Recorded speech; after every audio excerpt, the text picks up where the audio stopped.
Shalom semua warga kerajaan. Kalau kita bertahan menghadapi ujian ataupun pencobaan, maka seperti janji Tuhan, kita menerima reward from the Lord. Di Ibrani pasal 6 ya ditunjukkan bahwa ayat 10 bukan Tuhan itu lupa atau tidak adil, unrighteous, sehingga lupa apa saudara tabur. Terutama buat Anda semua yang melayani Tuhan dengan setia. Nanti kalau hari Natal tahun ini, anugerah Tuhan saya melayani dia 46 tahun. Segala puji bagi namanya. Dan di Bali 36 tahun. Dan saudara tahu bahwa semuanya itu terjadi karena bukan cuma iman, tapi juga kesabaran dan keteguhan, perseverance. Firman Allah mengatakan bahwa kita harus menunjukkan kesungguhan yang pasti supaya pengharapan itu bukan cuma jauh, tapi jadi milik kita.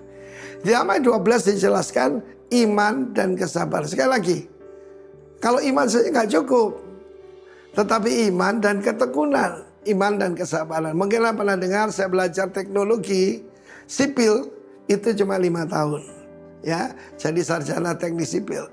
Tapi tekun logi saya masih belajar sampai sekarang. Apa yang membuat orang tidak menerima janji Tuhan? Kebosanan. Dan mengira Tuhan itu lupa. Mengira Tuhan itu yaitu demensia. Tidak, dia tidak lupa. Dia sedang membentuk di dalam diri kita. Membentuk satu kualitas. Sebab kita tahu iman itu sabar. Ya, kasih itu sabar. Ya, bukan cuma iman tapi kasih itu sabar. 1 Korintus 13 dan ditutup dengan panjang sabar, saudaraku. Makrotimea, panjang sabar. Dan firman Tuhan ketika memberikan janji pada Abraham bahwa keturunan jadi berkat, dan juga dikatakan bagaimana dia akan bukan cuma jadi berkat tetapi diberkati luar biasa, dan oleh keturunannya itu Kristus segala bangsa akan menerima berkat dan janji Allah. Dan dia bersumpah dengan dirinya sendiri. Kapan itu? Kejadian 22. Ketika dia menguji Abraham, dan pada satu dia bersumpah demi dirinya sendiri. In blessing I will bless you. In multiplying I will multiply you. Janjinya luar biasa. Dia bersumpah demi dirinya. Siapa Tuhan perlu bersumpah? Tidak perlu dong. Kalau ada orang suka berkata bersumpah, hati-hati, dia pendusta, saudara. Karena ada yang lebih tinggi. Orang lain bersumpah demi Tuhan, demi apa saja. Tapi Tuhan menunjukkan kesetiaannya. Sebab yang suka bimbang itu adalah Abraham dan kita. Bapak orang percaya loh. Dan kita tahu bagaimana dia menunggu kian lama, tidak bisa. Istrinya punya ide lebih baik menurut mereka. Hampiri Hagar, hambamu itu. Dan sampai sekarang peperangan terjadi antara keturunan Ishak dan keturunan Ismail. Dari Ishak keluar Yakub yaitu Israel melawan Ismail sampai hari ini. Donald Trump tidak bisa menyelesaikannya. Yang bisa menyelesaikan cuma Tuhan Yesus Kristus. Karena itu oleh iman dan ketekunan kita menerima janji Tuhan. Saya sebagai seorang pria dan sebagai suami tentu saja ingin punya anak. Dan saya memberi nama istri saya itu Sarah, saudaraku. Yang aneh barusan ini, usia kami lebih 70 tahun, ada seorang hakim yang juga melayani Tuhan. Dia berdoa supaya istri saya punya anak. Istri saya tidak mau. Tetapi yang lebih dari itu, saudara, saya memberitahu dalam segala perkara, iman dan ketekunan barulah kita menerima pemenuhan janji Tuhan. Dan selain daripada itu, kita menjadikan pengharapan kita, yaitu sesuatu milik yang pasti. Saya bermimpi untuk mendirikan 1000 gereja buat Tuhan. Dan itu melalui hal yang tidak mudah, saudaraku. Ya, sekarang ini 560 sekian dan 1000 itu saya kelihatan. Kita ada di lereng gunung. Tetapi Tuhan berkata mimpimu terlalu kecil. If God is your senior partner, make sure mimpimu itu akan pasti gagal kalau tidak ada Tuhan. God bless you. Tekun dan sabar. Sing sabar lan mantep tekan pungkasani. Itu bahasa Ibrani. Yang sabar dan tekun sampai kesudahannya. God bless you. Amin. Silakan duduk Bapak Ibu sekalian. Shalom. Si Tuhan, saudara, salam sejahtera dalam Tuhan kita Yesus Kristus. Pagi ini saya mau menyampaikan firman Tuhan yang saya beri judul dasar untuk bersukacita. Ya, dasar untuk bersukacita. Ada seorang penulis saudara yang berkata begini ya, bahwa sukacita itu adalah tanda yang tidak pernah salah dari kehadiran Tuhan.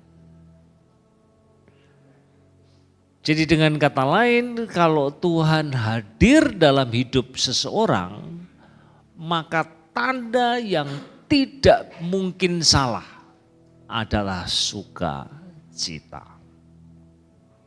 Saudara, saya banyak kali merenung berpikir ya, ketika firman Tuhan katakan bersukacitalah senantiasa, maka selalu timbul pertanyaan dalam hati saya, apa itu mungkin? Senantiasa itu kan gak gampang saudara ya. Kalau pas kantongnya tebal, badannya sehat, semua baik-baik, gampang sekali bersukacita. Ya, tambah lagi makan durian ya kan. Tambah happy kita. Tapi kalau pas sakit, kalau pas ada masalah, susah banget bersukacita itu. Ya. Nah itu sebabnya dibutuhkan pondasi, dasar. Ya. Nah ini semua yang kita akan pelajari pada pagi ini. Ya, kita akan belajar dari satu bagian firman Tuhan yang sangat familiar buat kita, saudara ya. Roma pasal 8. Ayat 28 sampai dengan ayat yang ke-30 ya. Kita tahu sekarang bahwa Allah turut bekerja dalam segala sesuatu untuk mendatangkan kebaikan bagi mereka yang mengasihi Dia, yaitu bagi mereka yang terpanggil sesuai dengan rencana Allah. Sebab semua orang yang dipilihnya dari semula, mereka juga ditentukannya dari semula untuk menjadi serupa dengan gambaran anaknya. Supaya ia, anaknya itu menjadi yang sulung di antara banyak saudara. Dan mereka yang ditentukannya dari semula, mereka itu juga dipanggilnya. Dan mereka yang dipanggilnya, mereka itu juga dibenarkannya. Dan mereka yang dibenarkannya, mereka itu juga dimuliakannya. Saudara, saya mau menyampaikan dua hal penting di sini ya, dua kebenaran, dan saya mau mengatakan bahwa tingkat sukacita kita itu berbanding lurus dengan pemahaman kita akan dua kebenaran ini. Makin kita ngerti dua kebenaran ini, makin tinggi pula tingkat sukacita kita. Saudara ya. Nah, mari kita mulai. Yang pertama, saudara ya. Buruk jadi baik. Sama-sama. Buruk jadi baik. Saudara ya, saya ulang kembali. Kita tahu sekarang bahwa Allah turut bekerja dalam segala sesuatu untuk mendatangkan kebaikan bagi mereka yang mengasihi Dia. Saudara, bukankah ini sebuah jaminan yang luar biasa ya? Umumnya saudara ya, seperti yang tadi saya singgung, kalau pas semua baik gampang bersukacita. Tapi kalau ada masalah kan rasanya sulit sekali untuk bersukacita, saudara. Tapi perhatikan, firman Tuhan katakan kepada kita pagi hari ini, sekalipun kamu terpuruk, sekalipun kamu mengalami masalah, maka di tanganku aku sanggup mengubahnya jadi baik.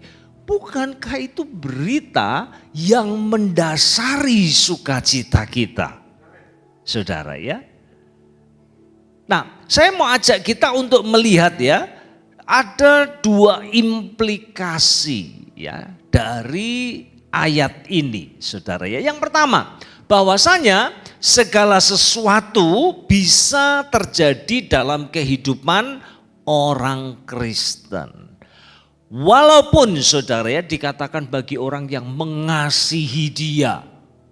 Sekalipun kita mengasihi dia, sekalipun kita melayani dia, sekalipun kita sungguh-sungguh hidup bagi dia, saudara, segala sesuatu itu mencakup hal-hal yang baik dan juga hal-hal yang buruk. Artinya apa yang terjadi bagi semua orang mungkin saja menimpa kita. Walaupun kita mengasihi dia. Nah saudara, banyak kali kita gagal untuk menyadari atau meyakini hal ini. Karena apa? Karena kita biasa disodori dengan apa yang seringkali disebut dengan happiness gospel, ya. Gospel atau Injil yang salut gula. Manis rasanya memang, ya, tetapi tidak sehat, saudara. Ya, jadi kita mulai berpikir begini, Allah mengasihi saya, Allah mau saya bahagia, lalu kalau ada hal yang tidak membahagiakan saya, itu artinya bukan datang dari Tuhan. Nah saudara, inilah yang kemudian membuat orang menjadi kecewa dan kemudian undur dari Tuhan. Saya baru saja membaca sebuah survei yang sangat menarik sekalipun skupnya kecil saudara ya. Tapi itu bertanya kepada orang-orang yang mundur. Tidak lagi ikut Tuhan, mundur ya. Lalu kemudian mereka ditanya, kenapa kok mereka mundur? Jawabnya saudara ya, yang tertinggi mereka itu syok.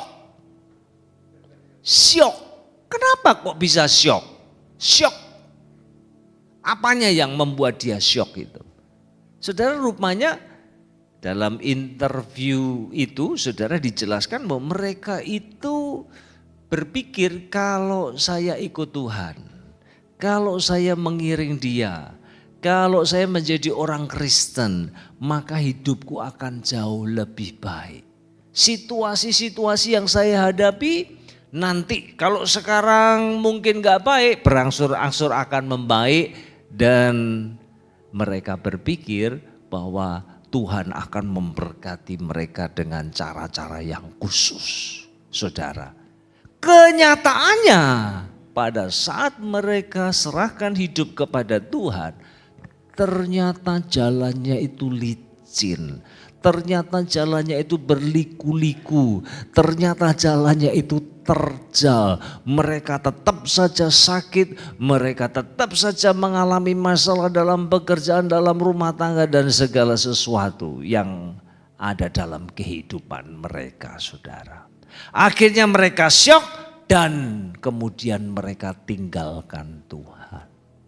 Nah saudara, itu sebabnya Rasul Paulus, firman Tuhan katakan kepada kita segala sesuatu ya itu artinya mencakup apa yang baik dan juga apa yang buruk. Pokoknya gak ada pengecualian, tidak ada pengistimewaan saudara. Apa yang menimpa orang lain menimpa kita juga. Saudara. Bahkan kalau kita melihat di ayat yang ke-35 ya, di pasal yang sama, saudara ya, Rasul Paulus katakan, siapakah yang akan memisahkan kita dari kasih Kristus?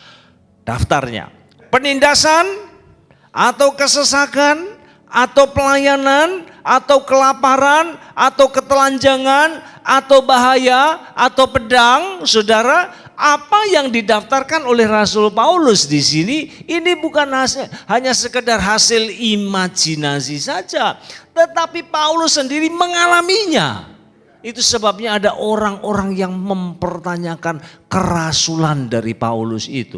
Masa ada rasul kok menderita kayak gitu sampai di penjara? Ya, saudara. Artinya apa yang didaftarkan oleh Rasul Paulus ini adalah hal-hal yang real yang mungkin saja kita alami dalam hidup ini. Itu implikasi yang pertama. Yang kedua saudara ya, kebaikan itu datangnya dari Allah. Ya, mari kita lihat ayat yang ke-22 ya. Sebab kita tahu bahwa sampai sekarang segala makhluk sama-sama mengeluh dan sama-sama merasa sakit bersalin. Saudara ya, perhatikan di situ ya. Segala makhluk ini menunjuk kepada seluruh ciptaan, baik living maupun yang non-living beings ya.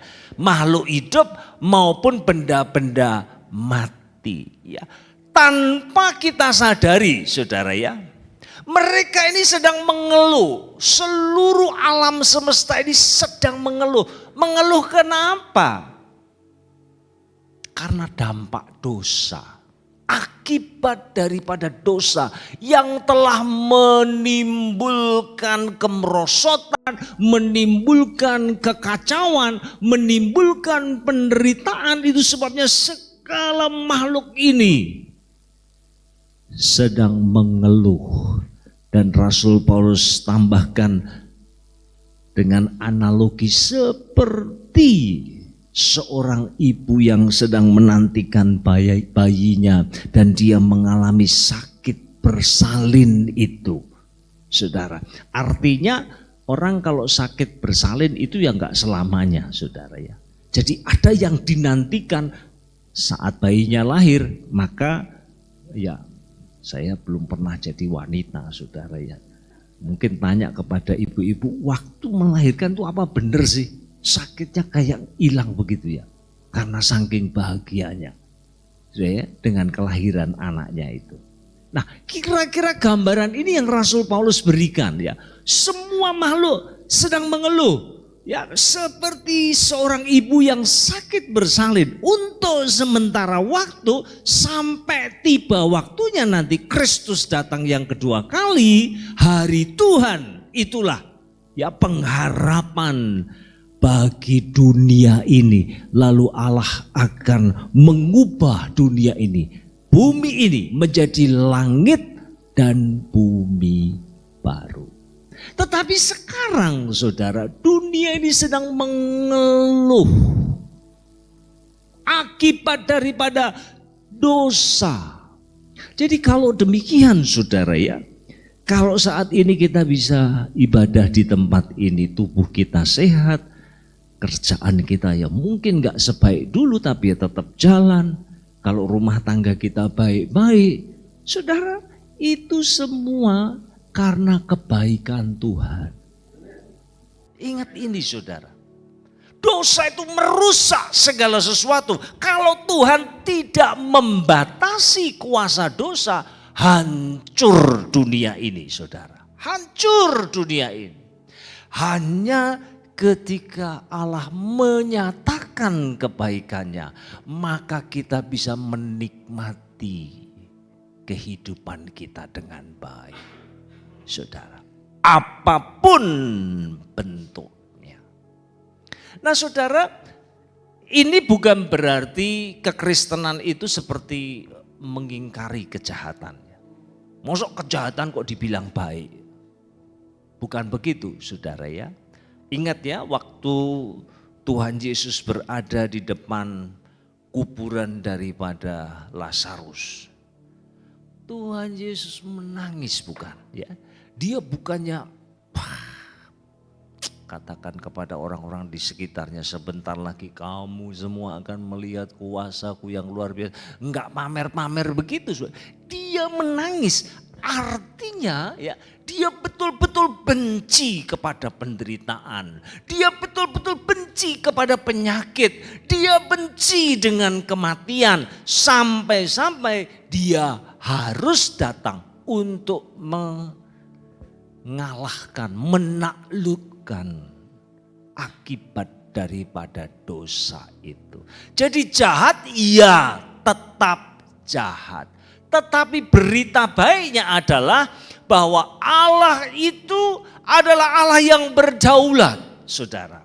Nah ini ada satu istilah yang saudara dengar tapi ya nggak usah terlalu dipikir jauh-jauh ya.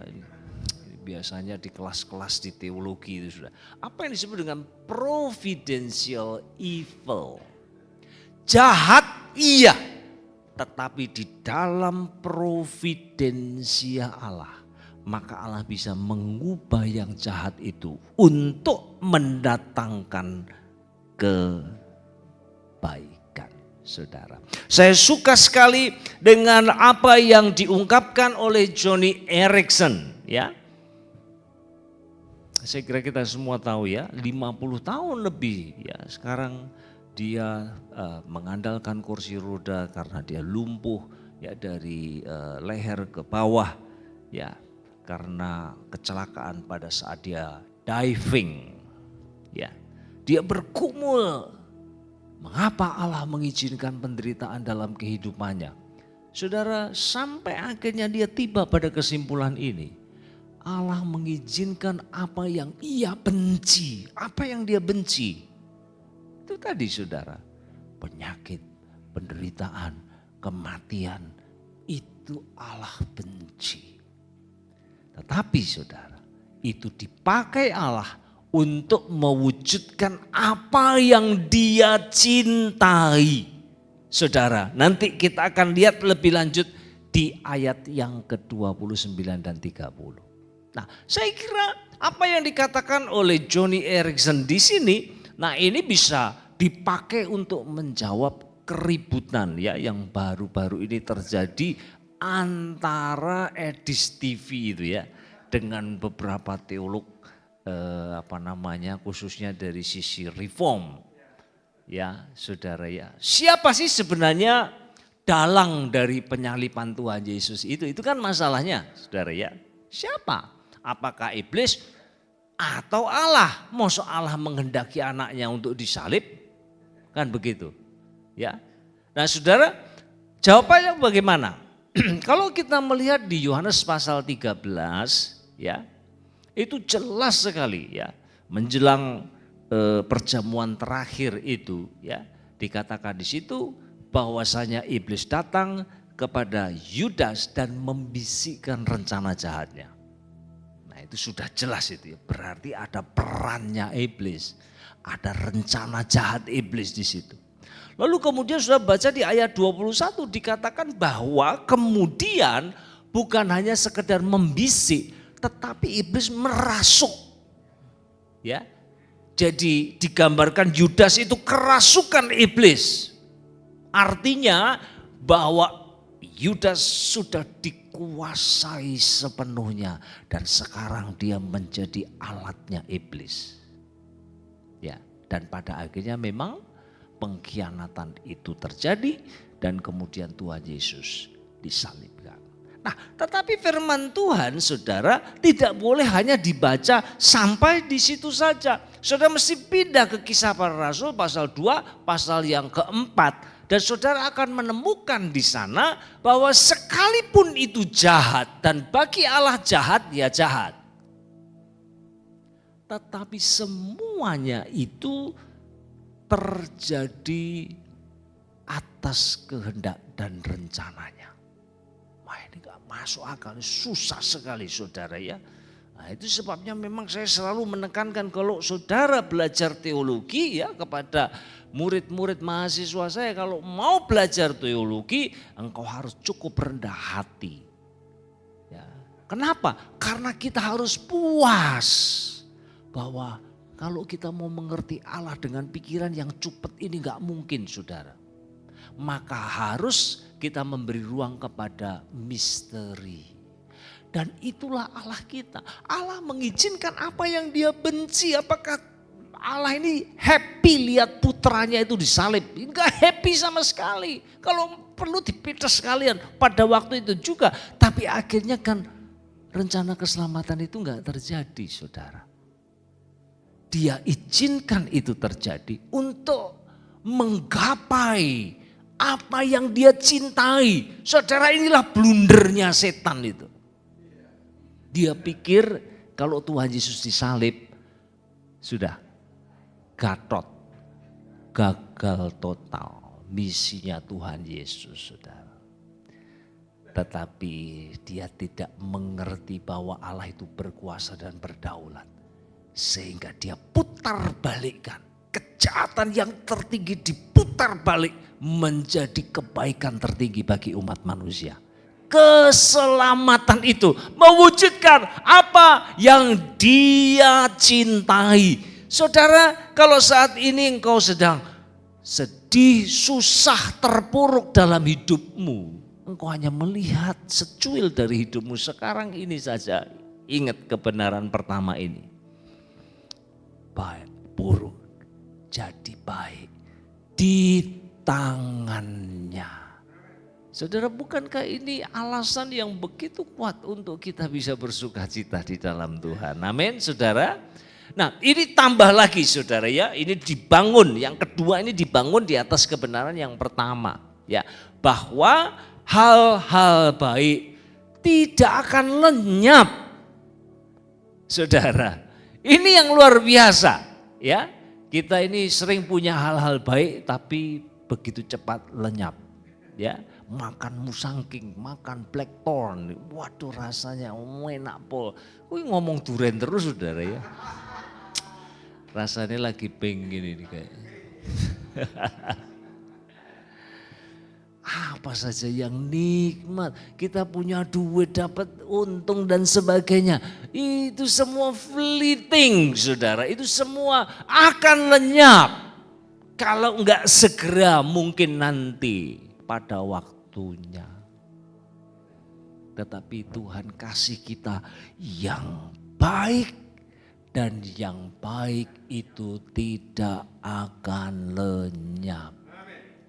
Saudara ya, ayat 29. Sebab semua orang yang dipilihnya dari semula, mereka juga ditentukannya dari semula untuk menjadi serupa dengan gambaran anaknya, supaya ia, anaknya itu menjadi yang sulung di antara banyak saudara. Saudara perhatikan kata sebab. Ya, banyak kali kita menceraikan ayat 28 itu dari ayat 29 ya. Pokoknya lagi susah saudara ya. Ayat yang paling enak kita ingat, kita baca, kita suarakan itu ya Roma 8 ayat 28. Tapi kan saudara nggak pernah lanjutkan ayat 29 kan. Jadi itu kayak semacam painkiller saja gitu. Lek mumet ya, ngilangi mumetnya minum aspirin. Ya kan, paracetamol saudara. Sebentar gitu. Ya memang hilang saudara ya. Si susah jadi agak mendingan gitulah. Tapi sebenarnya saudara, kalau digabung dengan ayat 29 itu jauh lebih powerful. Jauh lebih powerful ya. Kata sebab itu menunjukkan adanya hubungan yang kuat. Kalau Allah sampai mengizinkan hal yang buruk terjadi dalam kehidupan kita untuk mendatangkan yang terbaik. Lalu ayat 29 menjawab, yang terbaik bagi Tuhan itu apa sih? Apa sih tujuannya ya dari rencana Allah itu? Maka dikatakan di situ supaya kita bisa menjadi semakin serupa dengan gambaran putranya. Saudara, saya dapat memastikan kalau sudah tanya kepada Tuhan, ya Tuhan kenapa sih kok aku sakit? Tuhan kenapa kok saya harus menghadapi masalah yang begitu berat? Saudara, jawaban yang paling bernilai, yang paling tinggi kastanya itu saudara. Tuhan katakan apa jawabannya? Supaya kamu semakin serupa dengan gambaran putraku, Tuhan Yesus. Saudara, kalau kita melihat pribadi Tuhan Yesus ya, karakter apa yang menonjol ya, kita bisa buat daftar panjang ya. Kasihnya, ketaatannya, apalagi saudara, kerendahan hatinya, belas kasihannya, pengampunannya, dan seterusnya dan seterusnya. Nah, saya mau tanya, saudara bisa enggak menghasilkan semua karakteristik tersebut hanya dikhotbahi seminggu sekali seperti ini? Ya, bisa nggak?